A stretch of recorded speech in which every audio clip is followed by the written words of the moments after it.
Donc, la personne a eu une rencontre avec Dieu, puis après ça, pour une raison ou pour une autre, choisit ou retourne où est-ce qu'elle était.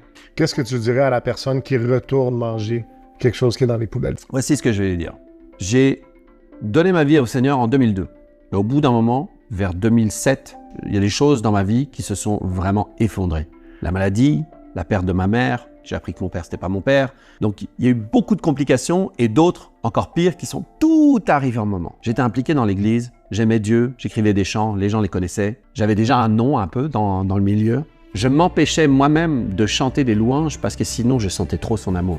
Et puis, à ce moment-là, j'étais vraiment dégoûté et je m'étais vraiment éloigné de Dieu. Cela dit, Dieu ne s'était pas éloigné de moi. Amen. Ça me rend toujours un petit peu émotionnel parce que je sais ce que j'ai vécu.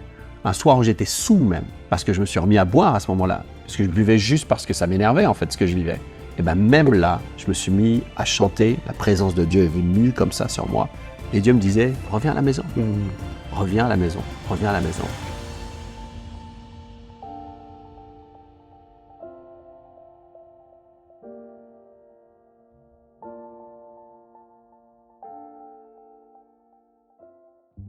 Hey yo, pour de vrai, on est back. On est présentement à l'église La Victoire à Cowansville. C'est une église qui a un public de comme 190 000 abonnés. Super gros. Ce qui est complètement crazy. Ils ont une grosse présence médiatique. Musical aussi, la louange, de la musique incroyable. Puis aujourd'hui, on a la chance d'interviewer le pasteur de l'église, Pasteur Gwen. On vient de finir la conversation. Ça a été vraiment une belle conversation. Je pense vraiment que vous soyez chrétien ou pas chrétien, vous allez vraiment pouvoir apprécier cette conversation-là. Fait que restez jusqu'au bout. Puis j'espère que vous allez apprendre plein de choses. Choses à plugger? On s'en va voir Victor. Si vous voulez nous supporter, si vous voulez être partenaire avec nous, on est parti en mission, on travaille fort. Si ça vous tente de vous investir avec nous, vous allez juste aller dans le lien dans la bio. Let's go. C'était tout pour nous. Bon épisode.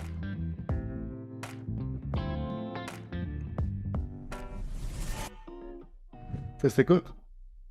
J'écoute mon nouveau beat. Let's go. Non, c'est moi.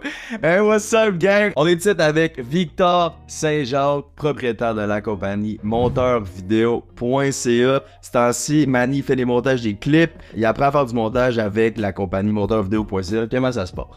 Super bien. Je pense qu'on a fait au-dessus d'1 million de views la semaine passée. Let's go. Shout out. Ah, j'ai vu votre clip sur, je pense que c'était TikTok. Il y en avait un qui disait, il dit, je pense la vie est wild quand Hélène Boudreau accepte Jésus avant que GTA 6 sorte. Je pense qu'il y avait genre 2000 likes sur le commentaire. Mais toi, lui a fait comme, je pense, presque 700 000 views. Ouais, c'est fou. Ouais. Fait que le montage marche bien. Ça va vite. C'est ça qui est le fun.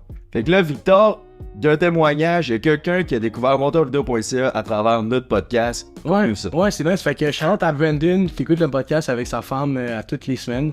Fait que ouais, c'est vraiment nice. Fait que de voir un chrétien comme ça qui a rejoint, il a vu un peu la publicité qu'on avait faite. Il a rejoint. Puis au moment où on enregistre la pub en ce moment, ça fait seulement 3 semaines qu'il est avec nous. Puis ce matin, j'ai eu le plaisir de l'appeler. Puis de lui annoncer qu'on avait déjà une offre d'emploi pour lui dans le fond. Fait que c'est une compagnie dans le fond qui cherchait à trouver quelqu'un sur la rive nord qui allait s'occuper de tout ce qui est tournage, montage. La compagnie va avoir des salaires de 70 à 80 000 par année en commençant. Puis il donne une auto, non? Exactement, puis il paye l'auto en plus de ça parce qu'il va falloir qu'il se déplace.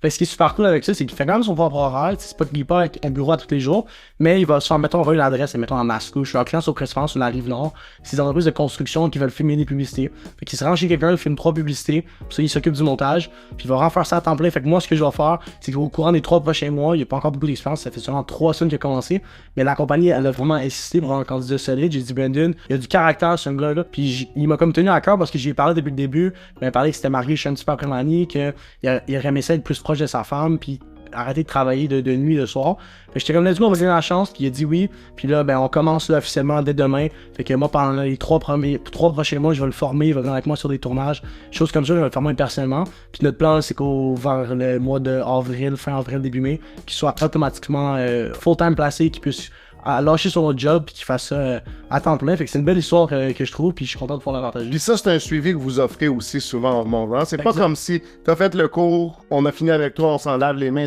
Vous voulez vraiment le succès du monde qui embarque dans le En fait, ça fait partie de la garantie, dans le fond, de l'entendre tout en surgeant avec nous, c'est que si à travers déjà les offres qu'on a parlé dans d'autres podcasts qui sont sur la plateforme, sur le serveur, tu réussis pas à trouver quelque chose qui fait une sens au toi, on va personnellement trouver une offre au toi. Tu vois, cette offre-là est arrivée juste parce qu'on a comme le nom monteur qui est reconnu.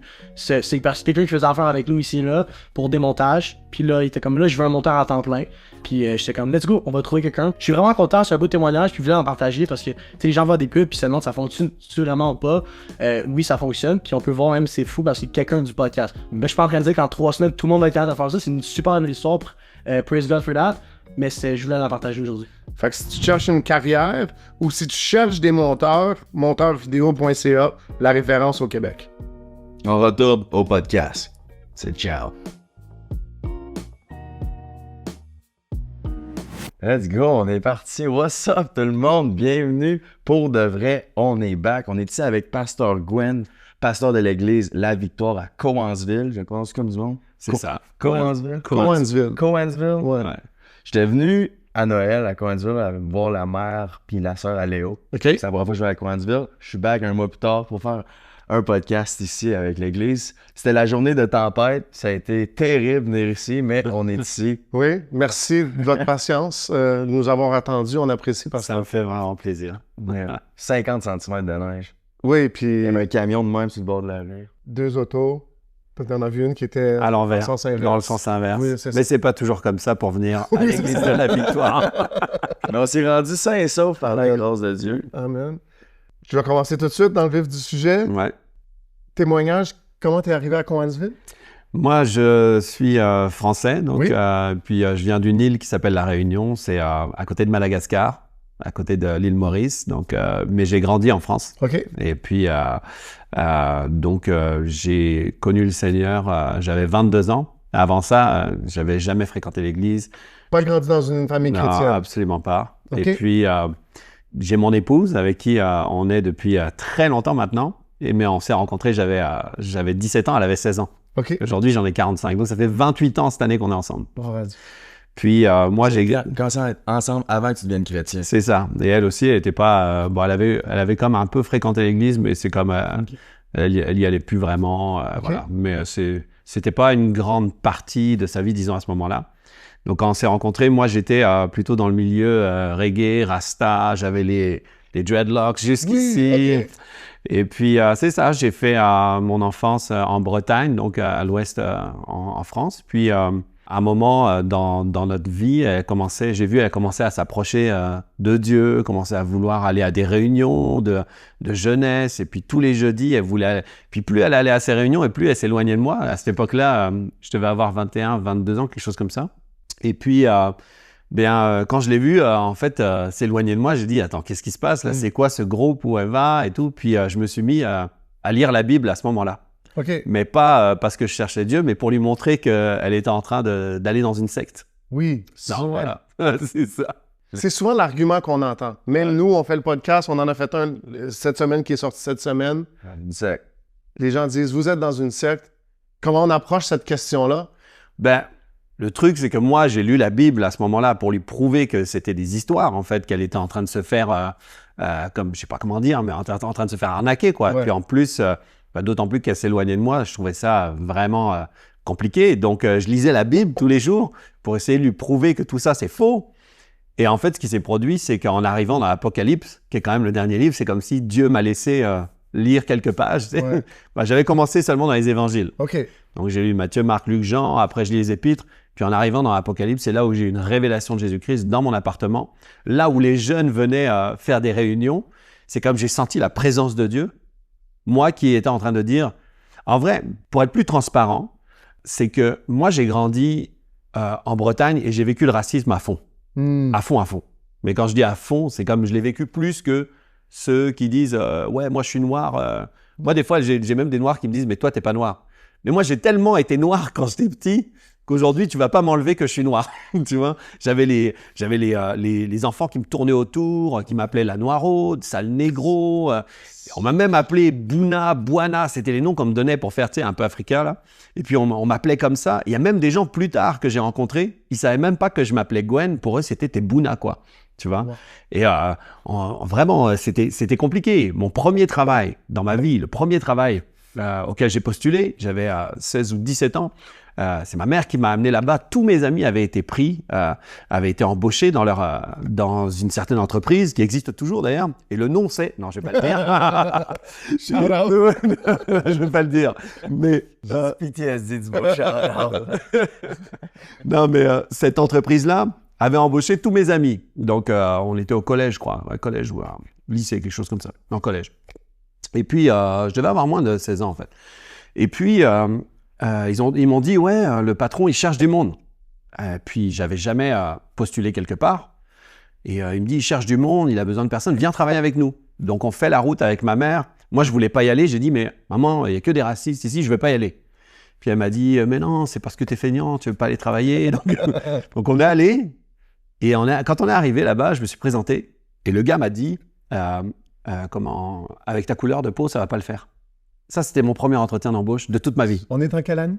Là, on est en 1500. Non, on était, je sais pas, moi, j'avais 15-16 ans peut-être, donc je saurais pas dire. Là, ouais, c'est ça. Les années 90, quand même. Ouais, quand même. Ouais. En France, quand même. Ouais, wow. Ouais. Non, mais moi, il m'est arrivé des dingueries par rapport à ça. Mais en fait, pourquoi est-ce que je parle de ça? C'est parce que ça avait forgé une certaine colère. Et puis, en plus, une colère vis-à-vis même de tout ce qui se dit, la religion catholique, le christianisme. Pour moi, c'était une affaire des trucs des Blancs pour assujettir les Noirs. Moi, je lisais Martin Luther King, je lisais Malcolm X, je commençais à regarder des trucs gangsta, j'écoutais tous les jours du hip-hop, j'étais un peu révolté à l'intérieur. Donc, c'est aussi ça qui m'a tourné un peu plus vers le côté... déjà, je faisais de la musique à ce moment-là, j'aimais la musique. Puis, je suis devenu plus un rasta, disons, ou du moins dans l'idéologie. Puis, j'avais des amis qui étaient des vrais rastas. Et puis, je me reconnaissais plus là-dedans parce que c'est comme, au moins, il y a quelque chose pour nous, les Noirs. Ouais. Tu comprends? Donc, quand je l'ai vu se tourner vers l'Évangile, en fait, pour moi, c'était... même l'idée d'entrer dans une église, imagine bien, l'idée d'entrer... Je me souviens qu'à cette époque-là, tu sais, je portais un turban là, sur mes locks. Puis quand on m'invitait dans une église parce qu'il y avait un baptême dans la famille ou il y avait un mariage, je couvrais ma tête parce que pour moi, c'était comme me souiller d'entrer dans une église. Tu comprends? Ouais. Donc le gars qui lit la Bible à ce moment-là, c'est pas un gars qui est ouvert à recevoir Jésus-Christ, à aller dans une église, tu vois? Donc, c'est ça un peu... C'est quelqu'un qui cherche vraiment à confronter. Ouais, voilà, puis qui est pas content avec ça, puis qui se dit, c'est bon, encore des histoires de blancs, et puis nous, les Noirs, on vit quoi, tu vois? Donc, c'était ça un peu, il y avait comme une... J'étais fâché à l'intérieur. Donc, ce jour-là, où dans mon appartement, je lis la Bible, mais en même temps, je la voyais qui allait donc tous les jeudis à des réunions de jeunes qui se déroulaient quelque part chez quelqu'un qui prêtait son sous-sol pour que les jeunes se rassemblent, puis ils faisaient des réunions, puis ils invitaient du monde. C'est de l'évangélisation, quoi. Ouais. Puis à un moment, en fait, ils n'avaient plus de salle, ils n'avaient plus de lieu. Puis ils ont proposé à Mag, ma femme, ils lui ont proposé de faire ça dans notre appartement. Donc je dis, what? Puis je travaillais en restauration et un soir, j'ai quand même voulu aller voir ce qui se produisait dans mon appart quand même. Tu sais, c'est parce que comme si des fois, tu cherches, Dieu te cherche, tu fuis, mais en fait, il va aller jusque chez toi, quoi. Ouais. Et là, à ce moment-là, j'ai quitté le travail. J'étais serveur, puis je suis venu très rapidement chez moi. Puis quand je suis entré dans la pièce, il y avait plein de jeunes qui étaient en train de louer, en train de chanter. Il y avait juste une guitare, puis chanter. Et honnêtement, pour la première fois de ma vie, c'est comme si j'ai senti qu'il n'y avait plus de plafond. C'est comme si le ciel était ouvert. Même quand j'en parle, je sens la présence de Dieu. Parce que pour moi, c'est comme Dieu est là et on peut lui parler. Dieu est vrai et on peut lui parler. On peut vraiment avoir une communion avec Dieu. Quand je les voyais, et c'est pas juste le fait que je les vois chanter, parce que la musique là m'impressionnait pas. Je faisais déjà de la musique à très haut niveau, tu vois. Donc c'était pas une question de la musique. Fait que ça faisait à ton âme, comme tu ressentais la présence du Saint-Esprit? C'est comme si le ciel était ouvert. Je sais pas comment l'expliquer. Tu vois, t'es là, puis t'as l'impression, il y a plein de gens qui aujourd'hui peut-être nous écoutent et puis ils se disent, moi j'ai essayé de parler à Dieu, puis Dieu me répond pas. Et puis j'ai déjà vécu ça. T'as déjà vécu ça, on a déjà vécu ça. Où t'es là, tu te dis, j'essaye de parler à Dieu, mais t'as pas de réponse parce que tu t'attends à une réponse telle que tu la connais dans les communications que tu as avec les gens, tu vois. Mais ce jour-là, c'est comme si le ciel est ouvert. Tu le sais que Dieu est dans la pièce, que Dieu peut te parler et qu'il peut entendre vraiment tes prières. Pourquoi, en fait? Ce qui faisait la différence, en fait, c'est parce que la Bible dit qu'il n'y a qu'un seul médiateur entre les hommes et Dieu le Père. Et comme eux connaissaient ce médiateur, et la Bible dit que là où 2 ou 3 sont assemblés en son nom, il est au milieu d'eux. Tu vois? Donc, comme ils louaient Dieu par la personne de Jésus-Christ, eh bien, l'atmosphère était complètement différente. Et pour moi, qui avait été comme à chercher un peu, c'est quoi, qui je suis, qu'est-ce que je fais là, pourquoi je suis là? Et là, ici, c'est comme s'il n'y a pas besoin de me l'expliquer, je le sais que je sais que je sais. Amen. Sans parole, je sais que je sais. J'ai entendu ce même témoignage-là avec Revival Montréal. Des gens qui sont rentrés et qui ont dit « j'ai senti la présence de Dieu ». C'était la même chose. La musique, le son, c'était pas top qualité, mais les gens étaient là, le cœur était ouvert, puis la présence de Dieu était là. Les gens rentraient de la rue, puis ils acceptaient le Seigneur comme ça. Mais tu sais, c'est ce qu'on vit ici. Chaque réunion, en fait. Il y a plein de gens qui n'ont jamais... Et puis, il n'y a pas besoin d'être... Au contraire, plus on est exposé à la religion, moins on comprend Dieu. Amen. Pour moi, Dieu, c'est vraiment pas une religion. C'est vraiment pas... Aujourd'hui, mon couloir, même, c'est de lever une armée d'entrepreneurs. Donc, je suis pasteur, mais aussi, je suis un entrepreneur. Et puis, j'entraîne des jeunes à démarrer leurs entreprises parce qu'en fait, je vois dans la communion avec Dieu, au-delà de dire que aimer Dieu ou avoir une relation avec Dieu, c'est être à genoux et prier. C'est bien de prier, c'est très très bien, mais en fait, Dieu est tellement impliqué dans tous les domaines de nos vies. Et d'abord, quand Dieu s'est présenté, dans Genèse chapitre 1, verset 1, au commencement, Dieu créa. Donc la première façon dont il se présente sur la terre, c'est comme celui qui crée, c'est comme celui qui entreprend, tu vois. Et après, la Bible dit, Dieu créa l'homme à son image et à sa ressemblance. Donc il y a tellement plus que l'histoire de prier et de religion et ceci et cela. Donc, quand on entre dans un lieu comme ça, et on le vit tout le temps, des gens qui viennent là, qui disent « mais c'est quoi ?» Ils appellent ça cette énergie. C'est quoi cette sensation, cette atmosphère? Ils cherchent à l'expliquer avec... Ouais, et puis c'est très bien. Moi, je trouve ça très bien. Appelle ça comme tu veux, énergie et tout ça. Nous, on a plein de langages des fois dans l'Église, mais les gens, ils ressentent. Ouais. Et en fait, ce qu'ils ressentent, c'est la présence de Dieu. Ouais. Hey les jeunes, j'ai une question pour vous. C'est quoi que 3 jaunes puis un 9? Une publicité de Nicolas Teng, le courtier hypothécaire numéro 1 au Canada. Nico, ça t'en sert vers le bench? Salut, c'est Nico Teng, courtier hypothécaire. Je t'explique comment c'est d'acheter une maison sans courtier hypothécaire. Tu dois aller partout pour faire des demandes de crédit à toutes les banques, tu dois envoyer tes documents partout, puis en plus, tu dois attendre pour avoir ton rendez-vous. Mais là, quand tu fais affaire avec un courtier hypothécaire comme moi, c'est comme être sur les stéroïdes. C'est vraiment plus facile.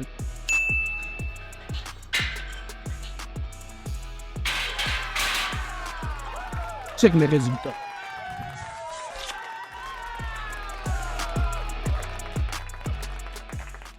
Moi, j'ai fait un concert il n'y a pas très longtemps avec Victor Music, on était à Paris. Puis j'ai des amis qui sont venus, puis eux, ils n'ont jamais de toute leur vie mis les pieds dans une église. Okay. Ils connaissent rien à l'église, ils connaissent rien à nos services, etc. Ils ne savent pas comment ça se déroule, mais ils sont venus à ce concert. Mais quand on fait un concert, nous, c'est vraiment plus axé sur la présence de Dieu. Puis on n'est pas, c'est pas un show, c'est pas un spectacle, quoi. Et puis on était au Palais des Congrès là-bas, et en fait, ces amis sont venus.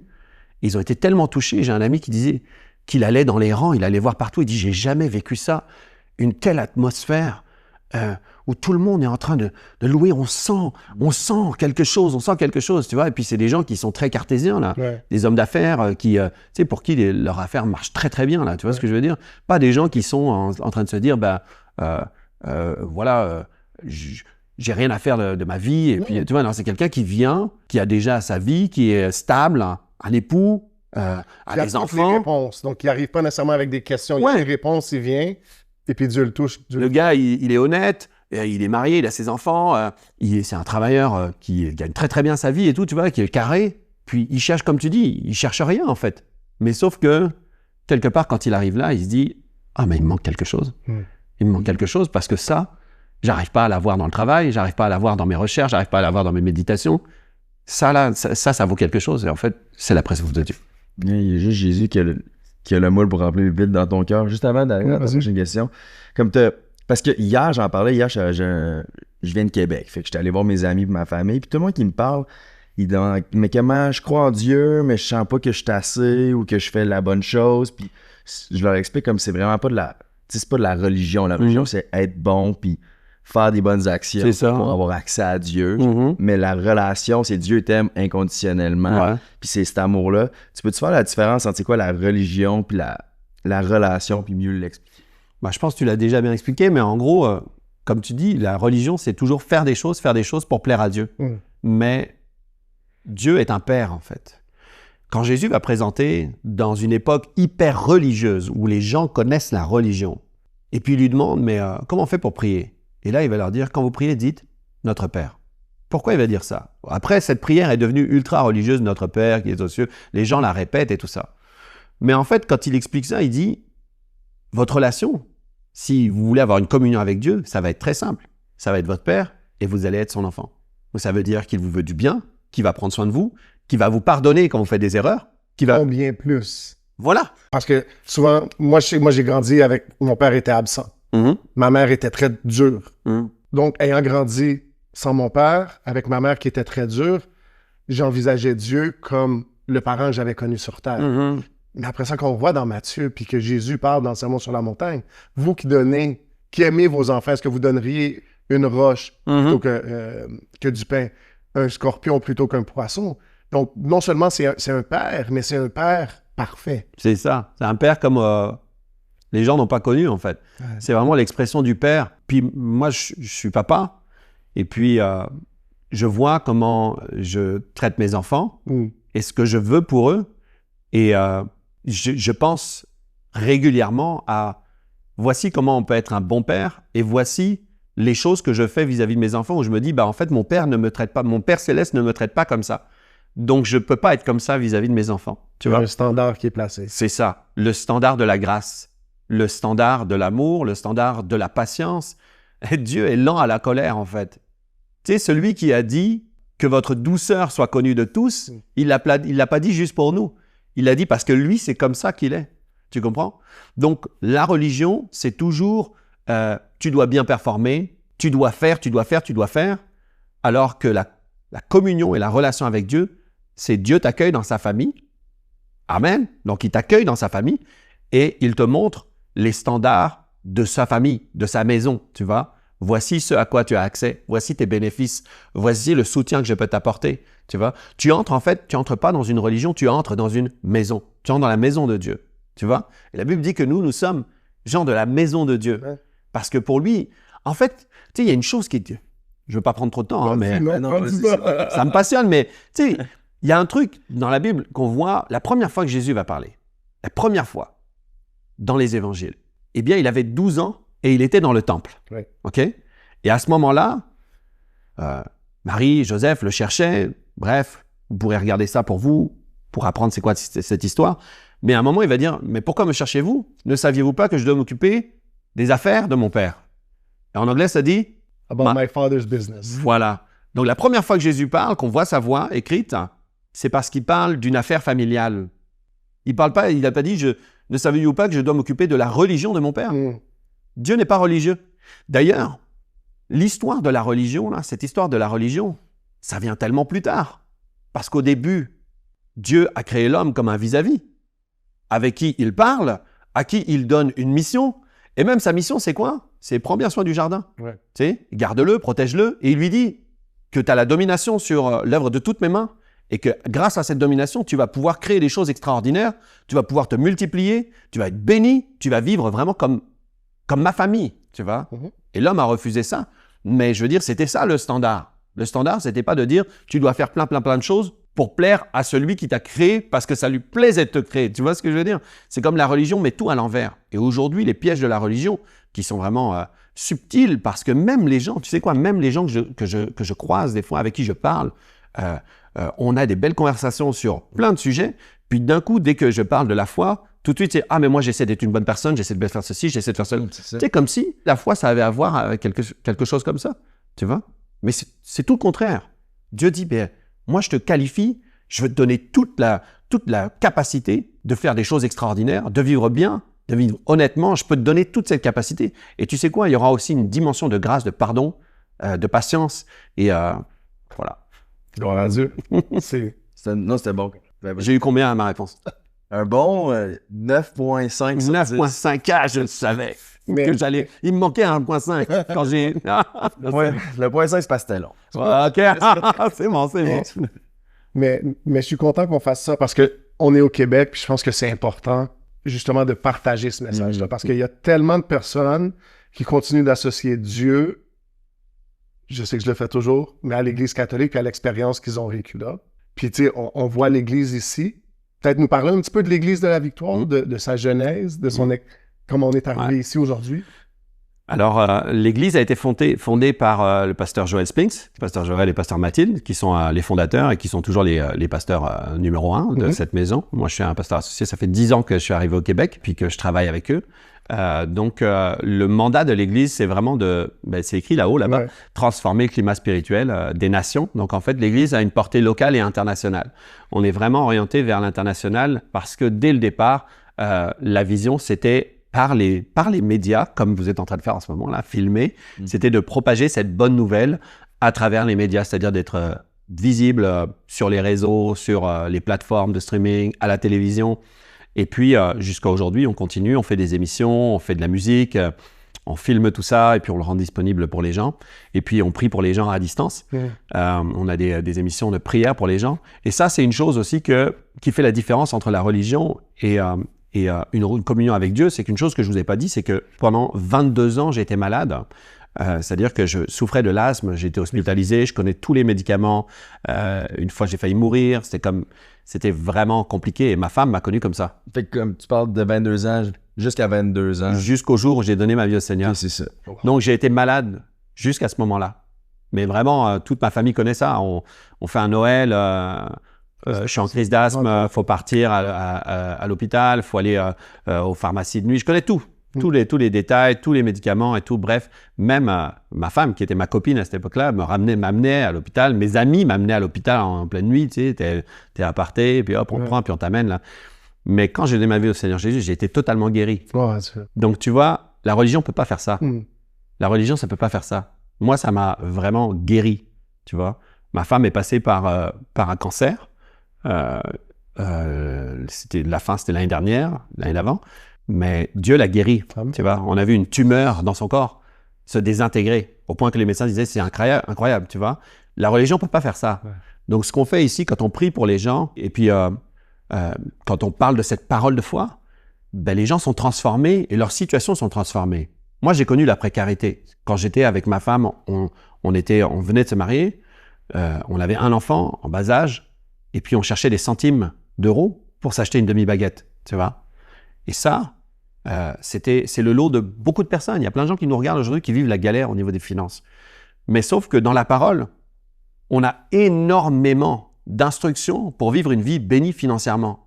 Et ce qu'on fait ici, et les gens ont toujours l'impression que l'Église, c'est pour prendre l'argent. J'ai dit non, en fait, l'Église, c'est pour vous enseigner à en gagner. Amen. Jésus enseignait aux gens comment gagner de l'argent.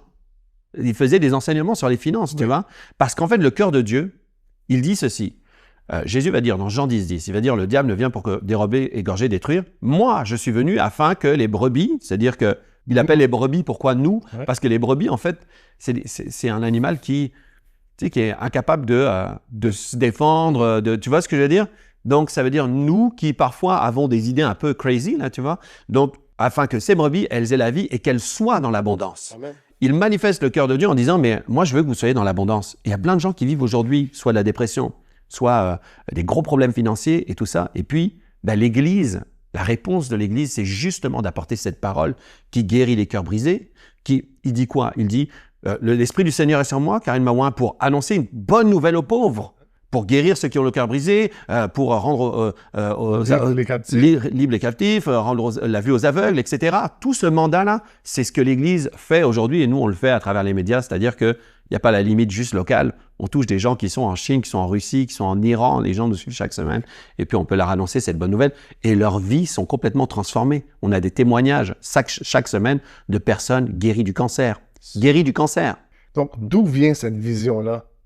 Parce que déjà, il y a 10 ans, c'était avant-gardiste. Même aujourd'hui, nous, on est, somme toute, le premier podcast Québécois, en tout cas qu'on observe, Chrétien, je pense que c'est le... ben, où on est des chrétiens qui le faisons comme ça, puis on le fait, puis c'est drôle parce que c'est dans les commentaires tout le temps. Pourquoi ils n'arrêtent pas de parler de Jésus? Mais parce qu'on est chrétiens, c'est la raison pour laquelle on le fait. Mais, et puis on essaie d'aller rencontrer des gens, d'avoir des conversations avec des gens. Le Québec a sorti Dieu de sa vie il y a très longtemps.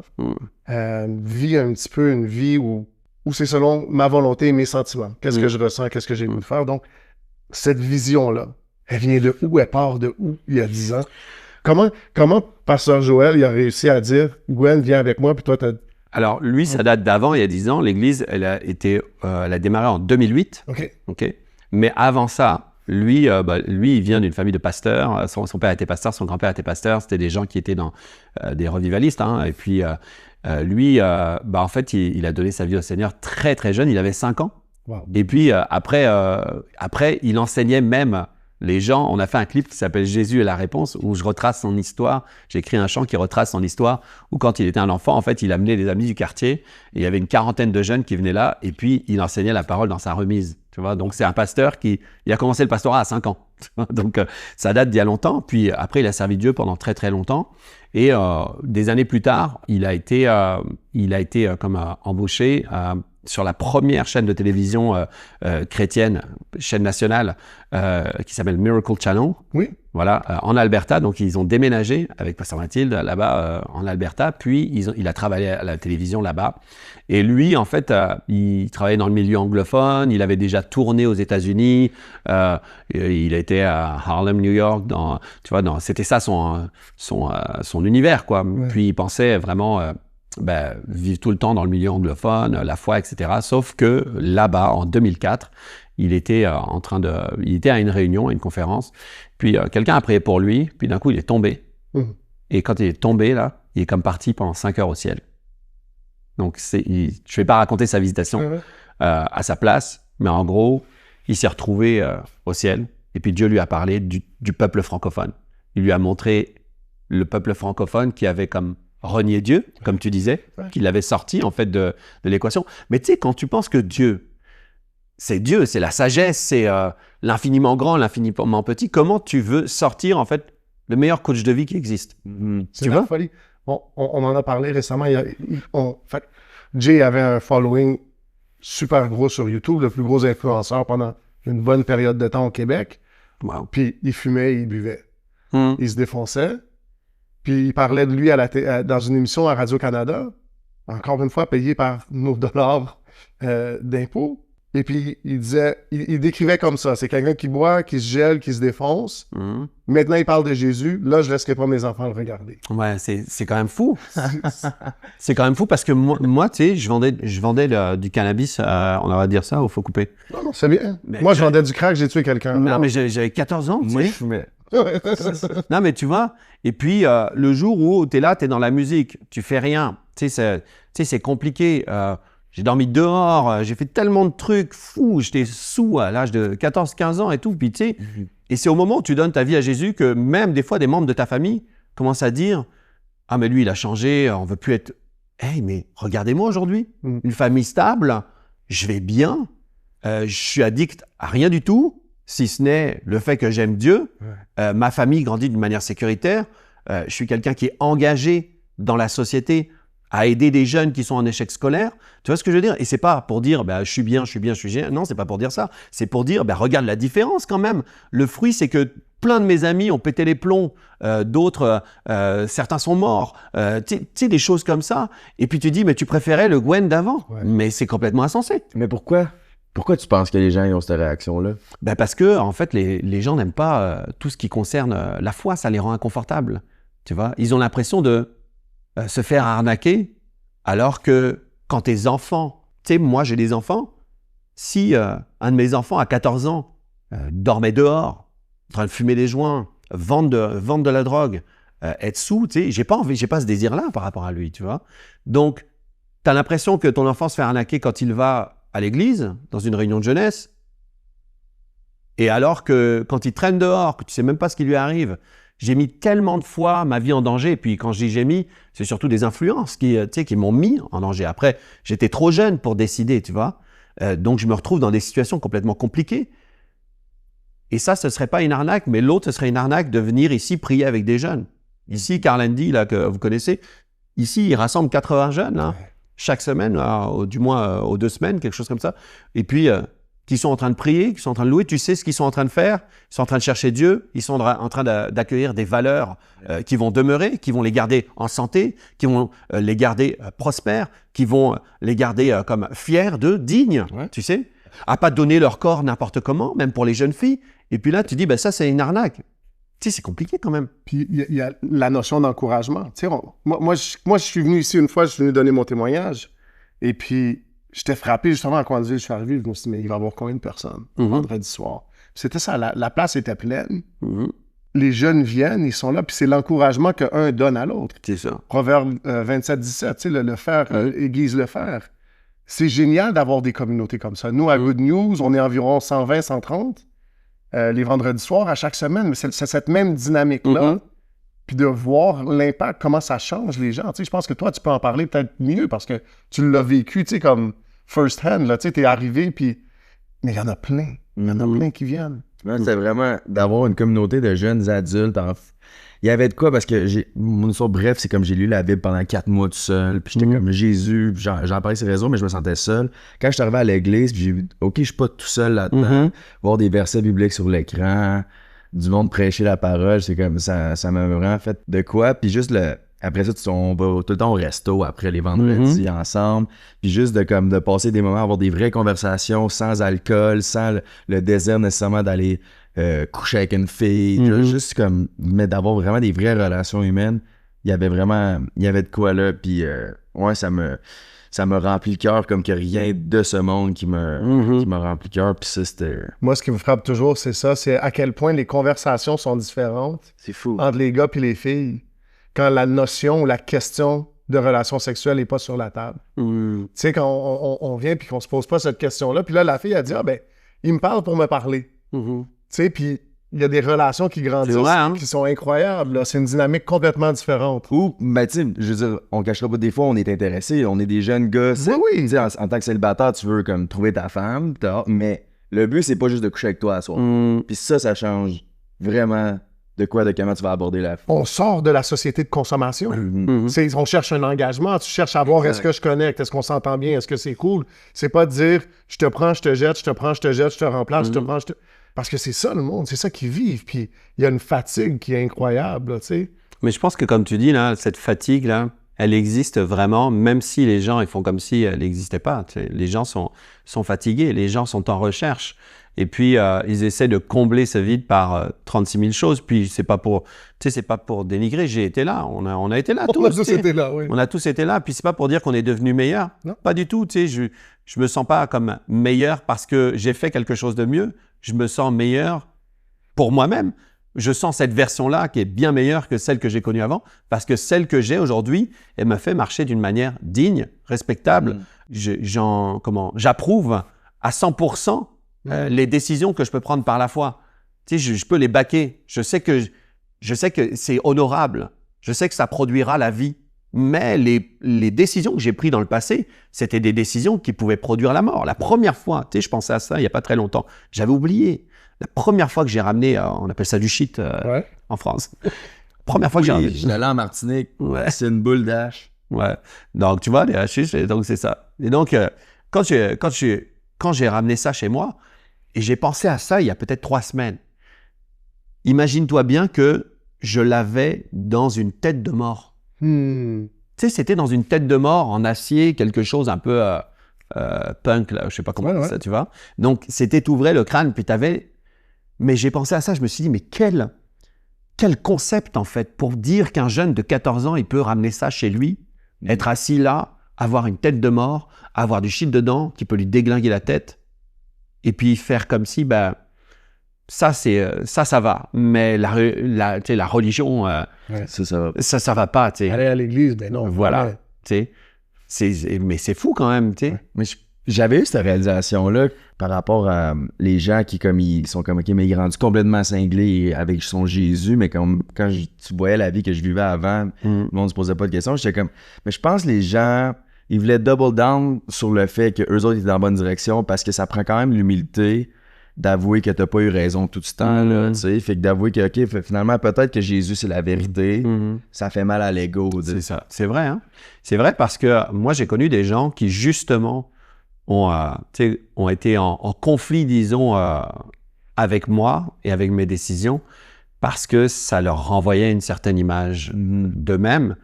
Et puis aussi, ça renvoie toujours en vrai, ça renvoie toujours cette image, mais pour qui tu te prends, toi, tu vois?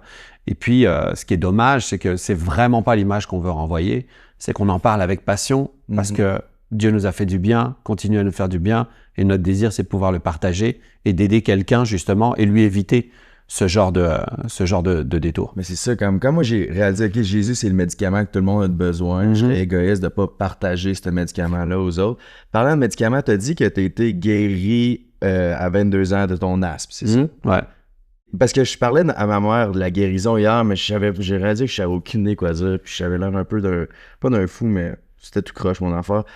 C'était quoi? Comment ça s'est passé, cette guérison-là? C'est quoi? Y a-tu quelqu'un qui a prié pour toi? T'étais guéri pour le lendemain? Écoute, pour moi, tu sais, j'avais pas fait d'école de théologie, donc j'y connaissais rien, et personne m'avait dit Jésus guérit.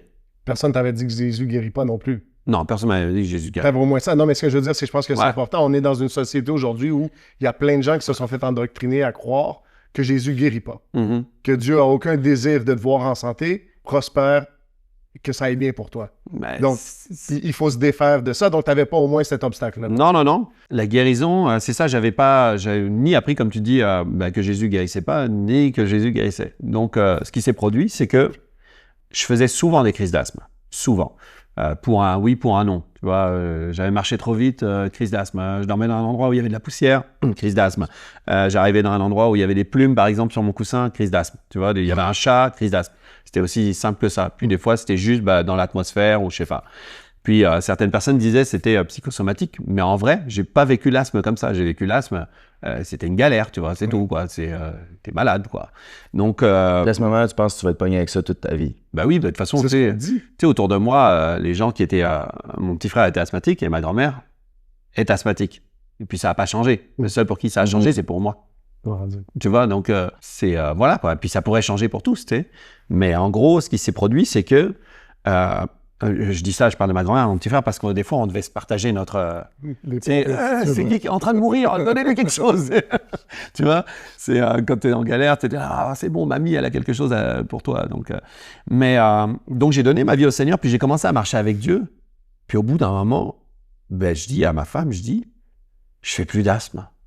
Puis je réalise qu'en fait, c'est depuis que j'ai donné ma vie au Seigneur que je fais plus d'asthme, plus du tout. Et après, j'en ai plus fait. C'était aussi simple que ça, la guérison. Mais après... Juste délivrer ça.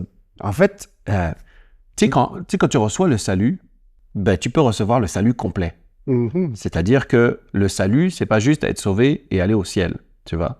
Le salut, c'est le sozo. Ça veut dire, le mot grec sozo, ça veut dire un état, c'est complet, en fait. C'est un rachat complet. C'est un combo, en fait, dans lequel tu reçois le salut de ton âme, tu reçois la guérison, tu peux être aussi béni dans tes finances.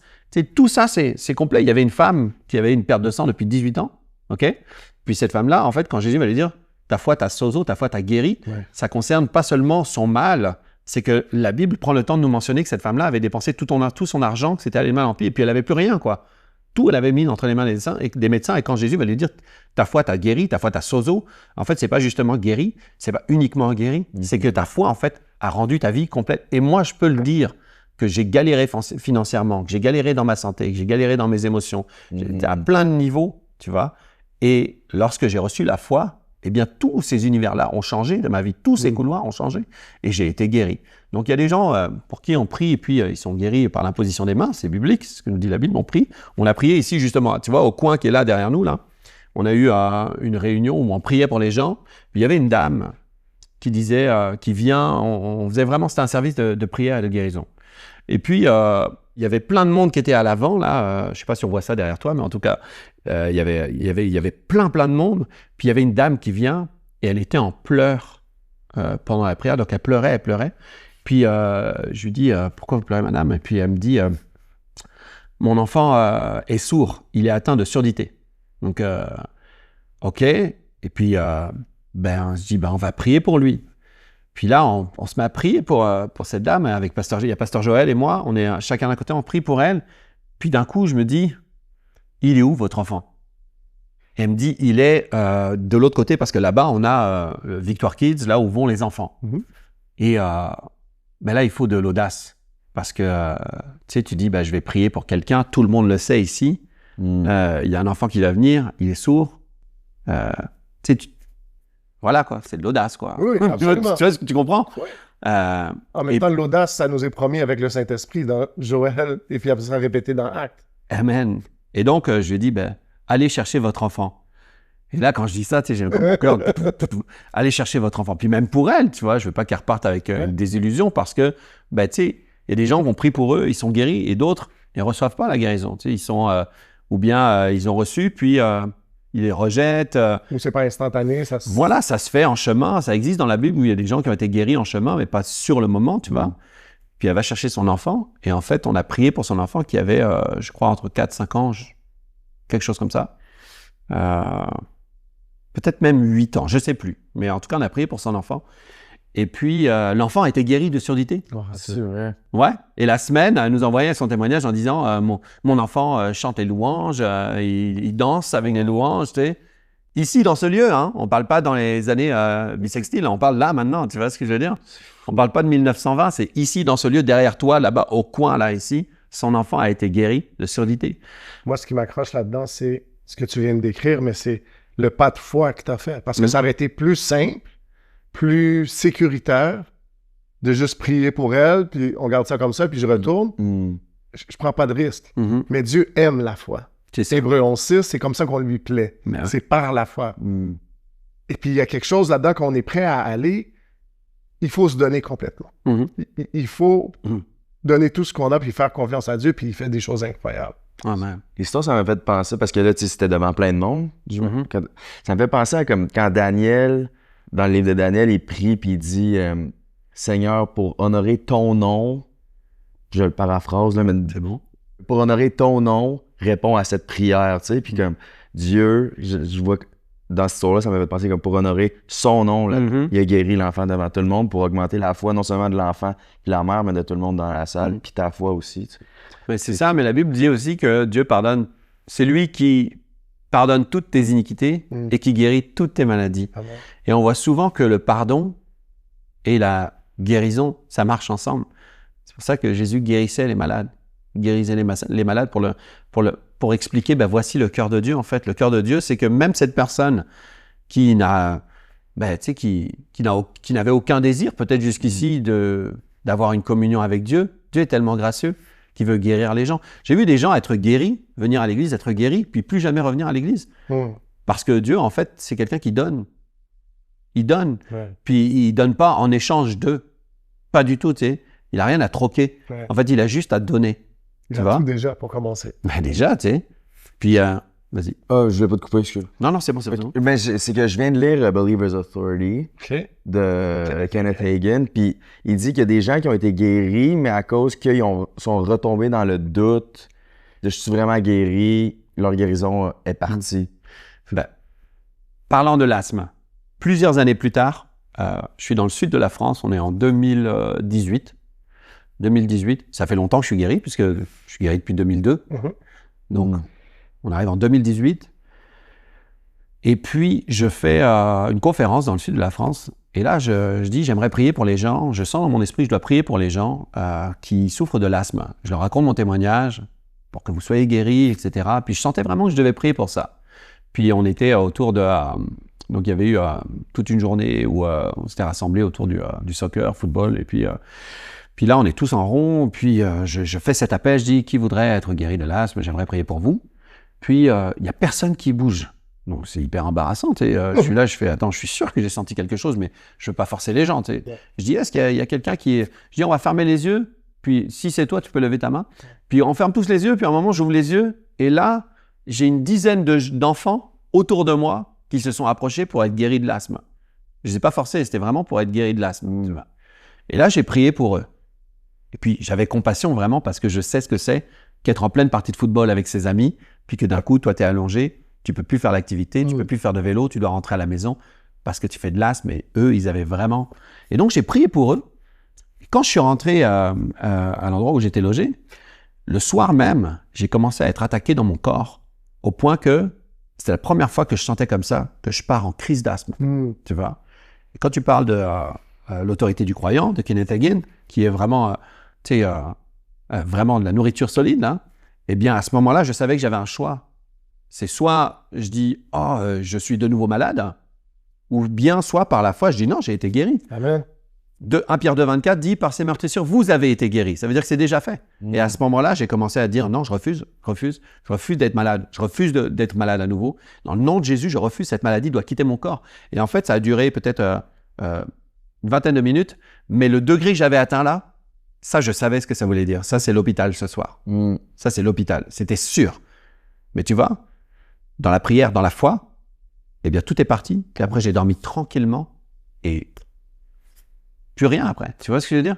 Ça veut dire qu'il y a des gens, c'est pas comme si ils perdent leur guérison. En fait, c'est plus que, bien, le diable est méchant. Il viendra toujours dans les choses que, tu sais, sur lesquelles tu as eu la défaite dans le passé, tu vois. Et puis, il viendra toujours. En fait, quand on parle de diable, le mot diable, c'est diabalo. Ça veut dire comme quelqu'un qui jette une balle, qui jette. Donc, il va toujours, de façon lancinante, revenir. Et puis, ce que nous avons justement dans l'autorité du croyant, c'est qu'on est capable de lui résister. La Bible dit résister, avec une foi ferme. Donc, comme j'ai résisté, eh bien, je suis toujours guéri de l'asthme. Et ces personnes qui, des fois, revivent des défis, elles ont toujours accès à cette autorité, mais des fois, les gens manquent de connaissances. Ils savent pas qu'ils ont une autorité justement pour dire, ben non, j'ai été guéri, tu vois. Ouais, non. Puis ça me fait penser aussi, comme tu as parlé, tu as eu un milieu, tu viens d'un milieu qui consommait, tu étais rasta, j'imagine, il y avait la drogue, l'alcool, tout ça.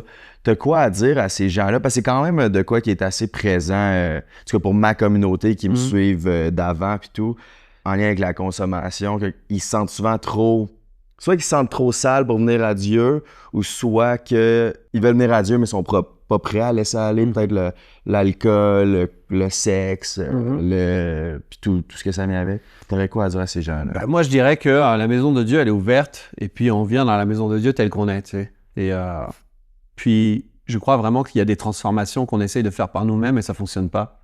Alors que si on implique Dieu dans cette transformation, eh ben, ça va marcher, tu vois. Donc, ça veut dire tu viens tel que t'es. La majorité des gens, c'est même pas la majorité, c'est toutes les personnes qui se sont approchées de Jésus dans la parole, n'étaient pas nés de nouveau, n'avaient aucune expérience avec l'Église, se sont approchés, ont reçu leur guérison, ont reçu leur délivrance. Il y avait des femmes prostituées qui ont été délivrées. Il y avait des gens qui avaient des vies compliquées au niveau des affaires, par exemple des escrocs, tu vois, qui se sont repentis, puis qui ont vraiment reçu une révélation que non, j'ai pas besoin de faire ce genre de choses.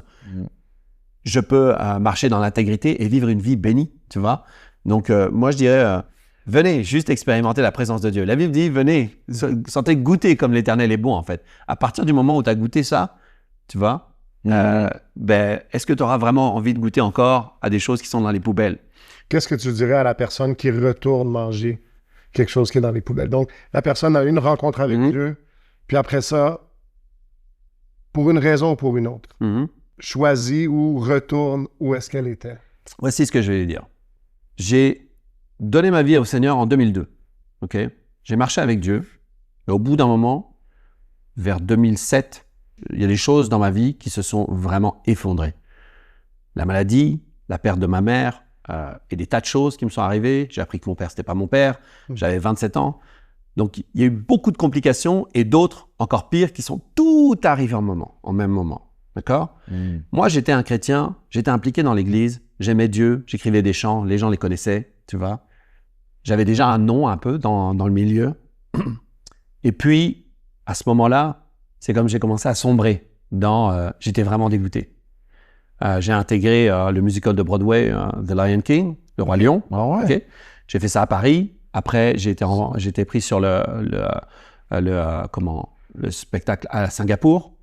Ensuite, j'étais à Madrid. Et pendant tout ce temps-là, en fait, j'étais loin de Dieu. Ma vie était compliquée. J'étais toujours marié, j'avais toujours un enfant, tu vois. Mais ma vie était compliquée et je m'étais vraiment éloigné de Dieu. Cela dit, Dieu ne s'était pas éloigné de moi. Amen. Tu vois. Et je me souviens que moi qui chantais dans l'église et qui avait l'habitude de vivre la présence de Dieu, je m'empêchais moi-même de chanter des louanges parce que sinon je sentais trop son amour. Et quand je vous en parle, je sens sa présence là, tu vois. Ça me rend toujours un petit peu émotionnel parce que je sais ce que j'ai vécu. Un soir où j'étais saoul même, parce que je me suis remis à boire à ce moment-là, parce que je buvais juste parce que ça m'énervait en fait ce que je vivais. Je comprenais pas. Et bien même là, je me suis mis à chanter, la présence de Dieu est venue comme ça sur moi, et Dieu me disait, reviens à la maison. En fait, Dieu me disait juste, reviens à la maison, reviens à la maison. Ce que je dirais à une personne qui est venue près de Dieu, qui est partie, c'est que même si tu es parti, Dieu ne t'a pas abandonné, d'une part, et d'autre part, la Bible nous raconte l'histoire du fils prodigue, où Dieu, qui est l'image de ce père qui attendait ce fils, et ben en fait, tous les jours, il guettait pour voir quand est-ce qu'il revient, avec des bras ouverts. Et quand il est arrivé, le fils n'a même pas eu le temps de dire « Oui, mais c'est parce que… » Il a dit « Hey, on change d'habit, on met une bague et on fait une fête. » Tu vois? Donc, ça, c'est la disposition de Dieu. La seule chose qu'il ne faut pas faire, c'est rester à l'écart. Parce que quand tu restes loin, quand tu laisses, que tu te dis « je vais attendre », non, viens même un soir où tu n'as pas envie, viens à une soirée de prière dans ton entourage, tu sais, vas-y, même si tu n'as pas envie, fais juste le pas d'aller quelque part, tu sais, d'aller quelque part où tu sais qu'il y a des frères et des sœurs qui aiment Dieu et qui cultivent la présence de Dieu. Puis tu vas voir que même si ta tête dit non, j'ai pas envie de vivre ça en ce moment, j'ai déjà même un autre programme, je suis maintenant engagé, même peut-être tu as rencontré quelqu'un entre-temps, tu sais, tu comprends, hein, des gens qui sont là, qui ont été mariés et tout, etc., qui ont fréquenté l'église et tout, qui ont été, tu sais, qui ont aimé Dieu et tout, puis d'un coup, ils quittent tout, puis ils quittent leur femme ou ils quittent leur mari, ils quittent leurs enfants, puis ils s'en vont, puis ils commencent à avoir quelqu'un d'autre. Mais même là, en fait, aussi longtemps qu'on peut dire aujourd'hui, le salut est disponible. Donc ça veut dire reviens, et puis tu vas voir, Dieu va charger du reste. Tu as parlé de musique. Ouais. Je veux qu'on en parle. Je sais pas si on dirait une carrière musicale, mais du talent, du don que tu as reçu de Dieu pour la musique. Puis si tu peux nous parler un petit peu de Victoire Musique, puis de comment tout ça s'imbrique ensemble pour propager la bonne nouvelle de Jésus. Moi, j'ai commencé la musique, j'avais une 12aine d'années, en fait. Je raconte dans mon livre, j'ai écrit un livre avec mon épouse où je raconte que à 12 ans, j'ai commencé à chanter. Et puis, je chantais comme une blague. Tu sais, c'était comme, j'ai fait une blague un soir à mon oncle qui était un musicien. Et puis, quand j'ai chanté, en fait, j'ai entendu « Ah, mais tu sais chanter ». C'est là que j'ai découvert. Parce qu'avant, j'avais jamais imaginé que je voulais faire de la musique. Puis après, à 13 ans, déjà, je faisais des grandes scènes. Tu vois. 14 ans, j'écrivais mes premiers chants et tout. Puis, on jouait devant des milliers de personnes avec mon frère. Puis, la musique, c'était vraiment un dieu pour moi, en fait. Ma passion, c'était la musique. Tous les week-ends, j'étais en répétition. La semaine, je pensais musique. J'écoutais tout le temps de la musique. J'ai appris à parler anglais avec la musique. J'ai appris à parler créole de chez moi avec la musique. Tu vois, tout ça, c'était comme ma passion, quoi. Puis, des années plus tard, en fait, quand j'ai rencontré le Seigneur en 2002, alors que j'étais en train de préparer un album. On nous avait déjà proposé de signer en maison de disques et tout. Puis, juste au moment où on était en train de préparer les choses, c'est là où j'ai rencontré le Seigneur Jésus et j'ai tout mis sur stop. J'ai tout arrêté. Et c'est aussi ça qui a créé des frustrations, par exemple, dans ma famille, parce que on était sur un projet avec mon frère, tu vois. Donc, j'ai arrêté. Mais juste ça, parce que comme dans ce milieu-là, d'influenceurs, des artistes que j'étais dedans, il y a beaucoup de monde qui ils veulent pas venir à Jésus parce qu'ils sentent que ça va mettre ces projets-là, la direction qu'ils sont en train de prendre, sur stop, si ça leur fait peur, puis ils veulent pas, tu sais. Fait que t'aurais quoi à dire à ces gens-là qui auraient peur? Ben, le truc, c'est que Dieu est vraiment créatif, je l'ai dit tout à l'heure. Donc, Dieu a donné des talents à chacun d'entre nous. La seule chose qui fonctionne pas, c'est quand on l'utilise pas de la bonne manière, tu vois. Et moi, je vais t'expliquer justement ce qui m'est arrivé, c'est que quand j'ai donné ma vie au Seigneur, j'ai tout mis sur pause, j'ai dit, ben moi, je suis prêt à tout abandonner, en fait. Parce que je veux plus que la musique soit mon Dieu, je veux que Jésus soit mon Dieu. Et je veux faire ce qu'il me dit de faire, en fait, tout simplement. Donc, j'ai dit, j'arrête tout. Et je suis allé à l'église, et puis j'ai fait exprès de m'arrêter. Même on me disait, bah, tu peux chanter. J'ai dit, je vais chanter avec tout le monde, mais je vais pas être devant, tu vois. Et puis, j'ai pris le temps jusqu'au moment où on m'a dit, non, viens, c'est toi qui vas leader les chants maintenant. Puis là, je l'ai fait. Et même là, quand je l'ai fait parce qu'on me demandait de le faire et que c'était une autorité dans l'église qui me disait de le faire. Donc, je l'ai fait, mais je l'ai pas fait parce que moi, je voulais me mettre en avant, je voulais juste, tu sais, pour moi, c'était très clair que je voulais faire la volonté de Dieu. Donc, à ce moment-là, j'ai recommencé à écrire et tout ça. Et puis, j'ai écrit des chants qui sont des chants de la foi. Et ici, j'ai commencé à découvrir l'expression de mon don, c'est-à-dire je suis né avec un appel sur ma vie. Dieu avait parlé des projets sur toi, sur moi. Il a parlé des projets sur vous. Il a préparé quelque chose pour vous. C'est pour ça qu'on est dotés tous de capacités, de dons, de talents, tu vois. Et ça doit être l'expression du cœur de Dieu dans la génération dans laquelle on est. Et ça peut être une expression vraiment excellente. Parce que lorsque Dieu fait quelque chose, lorsque Dieu écrit un livre, par exemple, Dieu a écrit un seul livre, la Bible, c'est le best-seller de tous les temps. Ouais. Tu vois? Donc, c'est pas quelque chose que tu mets sur le côté où je vais juste faire ça parce que c'est un livre religieux. Non, Dieu dit j'écris un livre, ça va être le best-seller, tu vois? Donc, toi, quand il t'appelle à faire quelque chose, il peut t'appeler à faire quelque chose d'excellent par la foi et dans la foi, tu vois? Mais au début, quand j'ai quitté cet univers-là, effectivement, je me disais, ça ressemble à pas grand-chose quand même, le milieu de la musique au niveau de la foi. Et puis, petit à petit, les choses se sont mises en place, etc. Puis, j'ai été appelé plus tard pour créé la première émission de musique chrétienne, l'émission Hosanna, à cette époque-là, que j'ai dirigée pendant 5 ans, où j'ai fait venir des artistes de partout dans le monde qui, justement, venaient pour louer Dieu. Et puis, ça a créé beaucoup de contenu, ça a créé beaucoup d'impact. Plusieurs se sont mis à faire ça un peu partout dans le monde, tu vois. Mais ça a changé l'univers de la musique francophone, tu vois. Je dis pas que c'est moi, je dis c'est ceux que j'ai invités, tu vois ce que je veux dire. Donc, ça a été...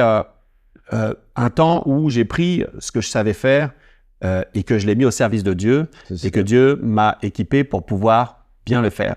Et aujourd'hui, ici, on a Victoire Musique, mais il y a quelques années, je sentais dans mon cœur que, bien, même si j'aimais la louange, tu vois, j'aimais servir, mais je me sentais vraiment plus que la musique, pour moi, c'était une façon de donner des messages, tu vois. Donc, je sentais plus cette grâce d'écrire des textes. Et à l'intérieur de mes musiques, on entend un message, tu vois. C'était pas d'entendre une musique, c'était d'entendre un message. Et je me sentais vraiment plus comme quelqu'un qui parle et qui encourage. Et je sentais un shift en 2020 que je devais plus prêcher que chanter. Ceci dit, gloire à Dieu, Dieu a envoyé toute une équipe, suscité toute une équipe. Et on a aujourd'hui Victoire Musique qui a plus de 25 millions d'écoutes sur les réseaux. Moi-même, j'ai plus de peut-être 60 millions d'écoutes de la musique, tu vois. Donc, c'est qu'il y a quand même des gens qui écoutent ça, tu vois ce que je veux dire?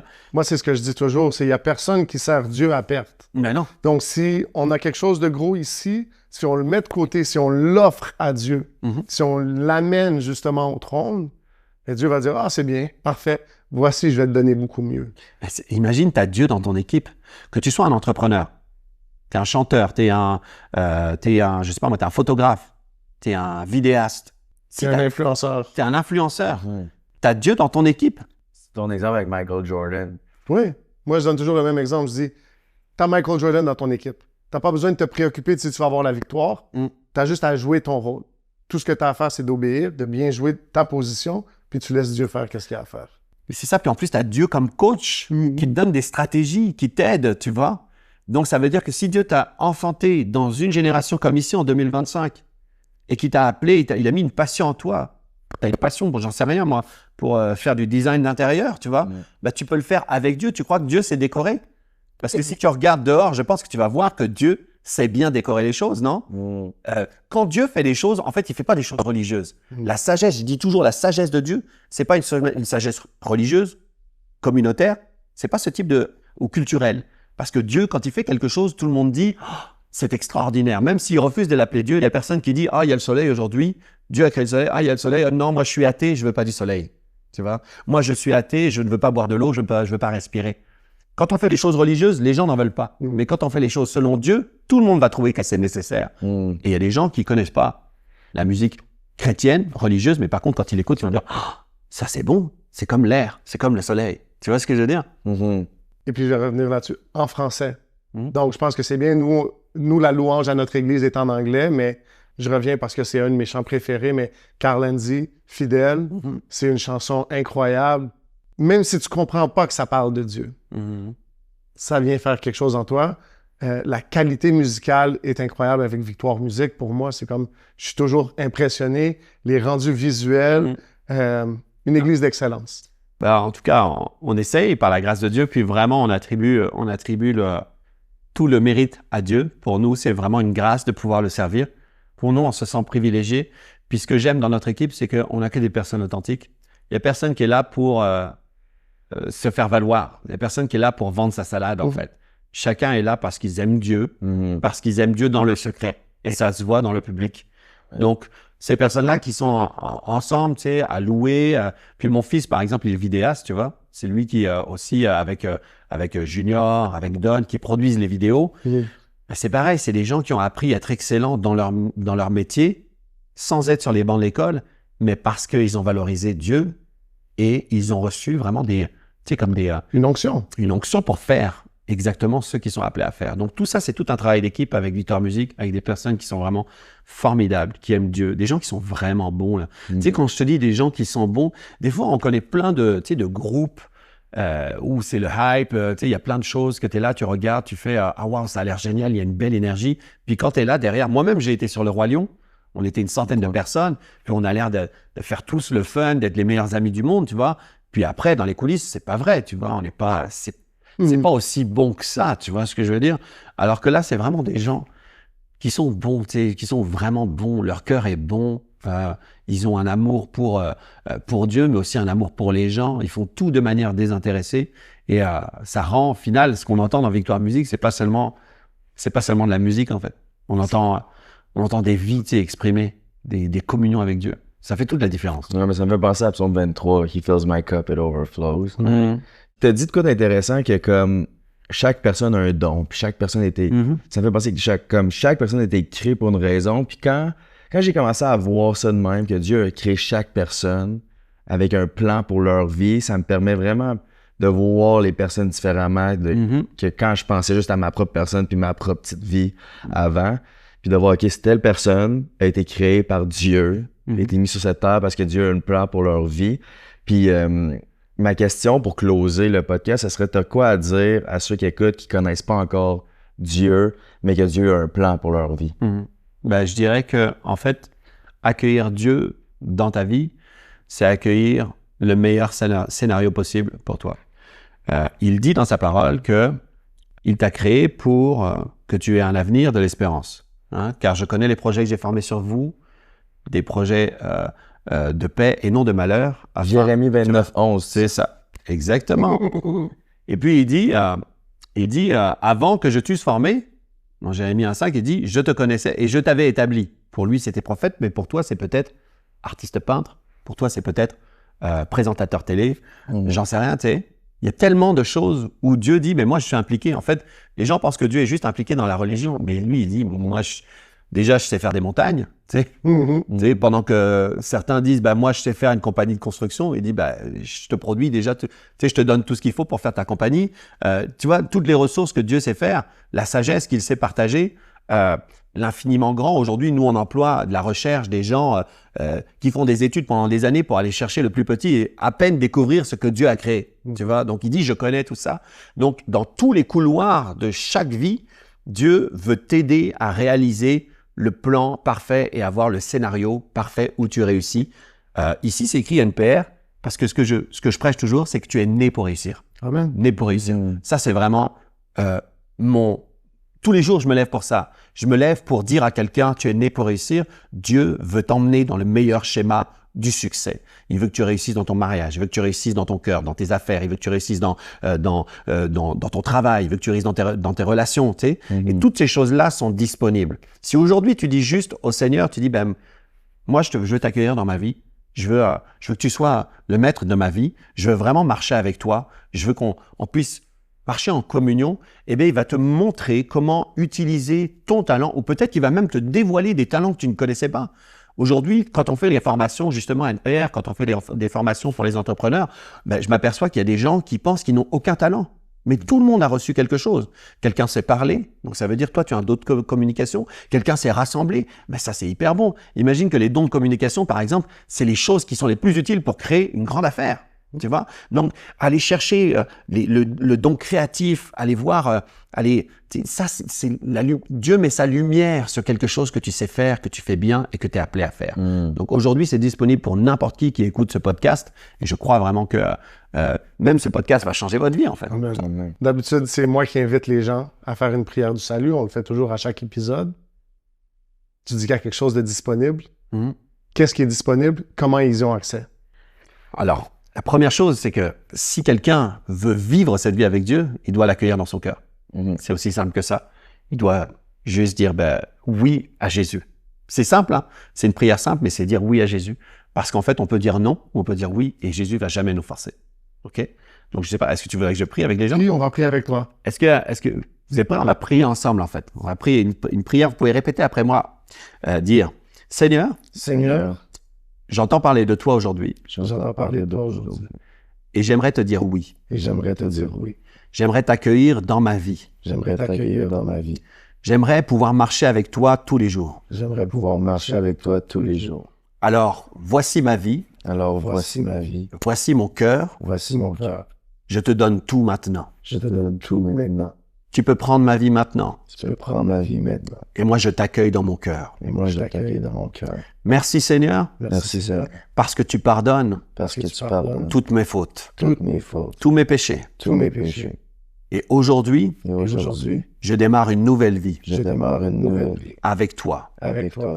Merci pour cette page blanche Merci pour cette page blanche que tu me donnes, que tu me donnes. où nous allons pouvoir écrire, Nous allons pouvoir écrire, toi et moi, toi et moi, toutes les choses toutes les choses qui me concernent. qui me concernent. Merci Seigneur. Merci, Seigneur. Ma vie t'appartient, Ma vie t'appartient. alors fais de ma vie Alors fais de ma vie un chef-d'œuvre un chef-d'œuvre pour toi. pour toi. Au nom de Jésus. Au nom de Jésus. Amen. Amen. Si vous avez fait cette prière, ça veut dire que vous avez accueilli, tout simplement, vous avez accueilli Jésus. Ça veut dire que vous êtes vraiment en route avec une nouvelle page où tout est possible par la foi et vous êtes embarqué dans le meilleur schéma de vie possible. Et si j'ai honte de quelque chose, si je me sens condamné pour ce que j'ai fait dans le passé, qu'en est-il aux yeux de Dieu? Eh bien, on a demandé pardon. On a demandé pardon pour nos fautes. Et puis, la Bible dit qu'il n'y a plus aucune condamnation pour ceux qui sont en Jésus-Christ. Romains 8, 1, il n'y a donc maintenant aucune condamnation. Ça veut dire que si vous avez fait cette prière, vous êtes parfaitement pardonné. Et puis, si vous faites quelque chose de croche, hein, c'est aussi simple que ça. Il dit qu'on a un avocat auprès du Père. On peut juste demander pardon et tout est correct. C'est bon? Couvert par le sang de Jésus. Un gros merci, Pasteur Brent. Merci à toi. Merci. Merci pour la patience. Merci. Ben non, c'est bon. Merci à vous. Hein. Puis, sinon, as-tu d'autres choses à plugger ou... On va mettre les contacts. Église de la Victoire, si vous êtes en Estrie, si vous êtes même sur la rive sud, des fois, ça peut être proche aussi pour vous. C'est une route qui se fait bien. Groupe gens jeunesse. Les gens font 3 heures de route pour venir ici. Hein. C'est fou. Les dimanches, 3 heures de... Il y a des gens locaux, mais la majorité des gens font au moins 1 heure. Je veux dire, la majorité font au moins 1 heure pour venir ici. Ben, tu sais, je sais que la famille à Léo est là, mais qui habite à Coance? Mais un gros merci à tous ceux qui se sont rendus jusqu'à la fin. Like, subscribe, commentez si ce n'est pas encore fait. Premier lien est dans la bio si tu veux nous encourager financièrement.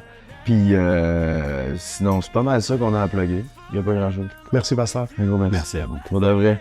Salut.